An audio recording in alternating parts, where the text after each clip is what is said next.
வீடியோக்குள்ளே போகிறதுக்கு முன்னாடி சேனலை சப்ஸ்கிரைப் பண்ணுங்கள், பக்கத்தில் இருக்க பெல் பட்டனை ப்ரெஸ் பண்ணுங்கள், டிக் பண்ணி சேவ் பண்ணிக்கோங்க. வாங்க வீடியோக்குள்ளே போகலாம்.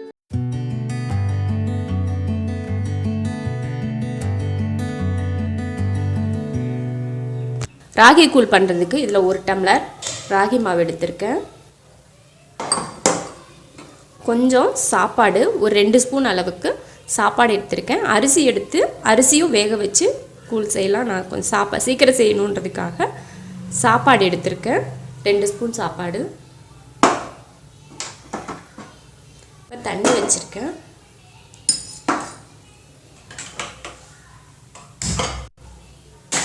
இதில் 1 செம்பு தண்ணி ஊற்றிருக்கேன். கொதிக்கட்டும்.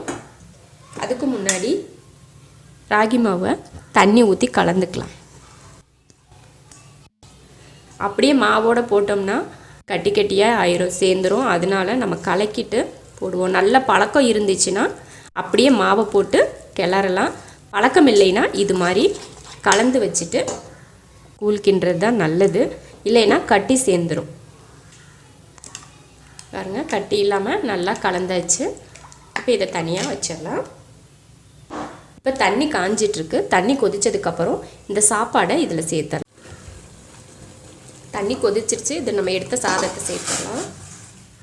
அரிசி கூட நம்ம கையில் இவ்வளோ அரிசி எடுத்து வேக வச்சு கூட நம்ம மாவு போட்டு கிளறலாம். நான் சாப்பாடு தான் போட்டிருக்கேன். உங்களுக்கு அரிசி போட்டு வேக வச்சு செய்யணுன்னாலும் செஞ்சுக்கலாம்.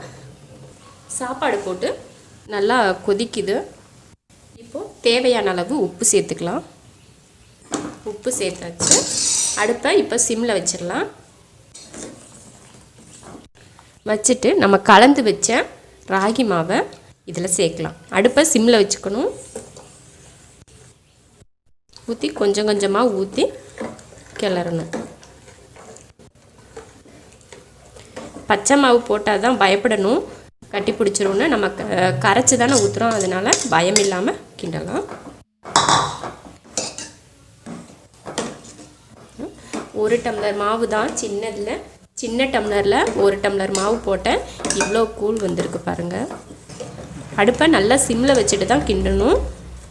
இல்லைன்னா தண்ணி மட்டும்தான் வற்றும், வேகாத பச்சை வாடை அப்படியே இருக்கும். ஒரு 2 நிமிஷத்துக்கு மூடி வச்சிடலாம்.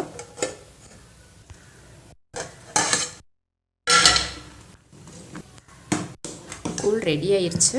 இப்போ அடுப்பை ஆஃப் பண்ணிடலாம். இப்போ கொஞ்சம் தண்ணியாக இருக்கிற மாதிரி தான் இருக்கும். ஆறுச்சுன்னா நல்லா கெட்டியாயிரும். அதனால நம்ம கூழை ஆற வைக்கலாம். நல்லா சில்லுன்னு ஆகிற வரைக்கும் ஆறட்டும். ஆறுனதுக்கப்புறம் கூழ் குடிக்கிறதுக்கு ரெடி பண்ணிக்கலாம். கூழ் நல்லா ஆறிடுச்சு.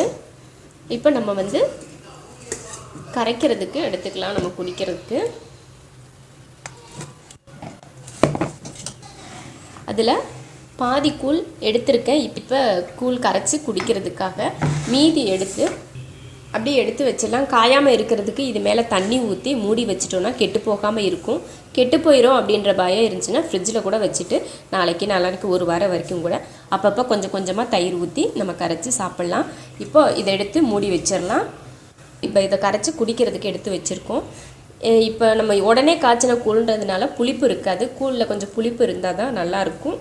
அதனால இது கூட தயிர் சேர்த்து கலந்து நம்ம குடிக்க போகிறோம். அதுக்கு தேவை 1 கப்பில் தயிர் கட்டாயம் கிடையாது. நம்ம தண்ணியில் கூட கரைச்சி ஊற்றிக்கலாம். உப்பு தேவையான அளவுக்கு.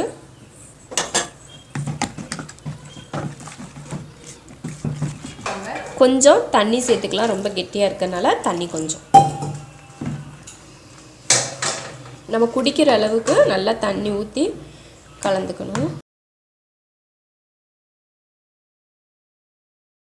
கலந்தாச்சு. உப்பு எல்லாம் கரெக்டாக இருக்குது. கூழில் போட்டு குடிக்கிறதுக்கு பெரிய வெங்காயம் 1 கட் பண்ணி வச்சுருக்கேன். மோர் மிளகாய் வறுத்து வச்சுருக்கேன் கடிச்சிக்கிறதுக்கு. நம்மக்கிட்ட என்ன வத்தல் இருக்கோ அது சேர்த்துக்கலாம். கத்திரி வத்தல், சுண்டக்காய் வத்தல், கொத்தவரங்காய் வத்தல் எது வேணாலும் வறுத்துக்கலாம். மாங்காய் எது வேணாலும் நம்ம எடுத்துக்கலாம் சைடிஷாக கூழுக்கு. ரொம்ப நல்லாயிருக்கும். நீங்களும் இது போல் ராகி கூழ் செஞ்சு குடிச்சு பாருங்கள். ரொம்ப ருசியாக இருக்கும். உடனே செஞ்சு குடிக்கலாம். அந்தளவுக்கு ஈஸியாக இருக்கும். இதில் இந்த கூழில் இதுக்கு மேலே வெங்காயம் தூவிக்கலாம். வெங்காயம் தூவிட்டு மோர் மிளகாயை ஒரு மோர் மிளகாய் எடுத்து கடிச்சிட்டு இந்த கூழை குடித்தா அவ்வளோ டேஸ்ட்டாக இருக்கும். நீங்களும் இது போல் கூழ் செஞ்சு சாப்பிட்டு பாருங்கள். பிடிச்சிருந்தா லைக் பண்ணுங்கள். மற்றவங்களும் பார்க்கணுன்னு நினச்சா ஷேர் பண்ணுங்கள். மறக்காமல் சப்ஸ்கிரைப் பண்ணுங்கள். நன்றி.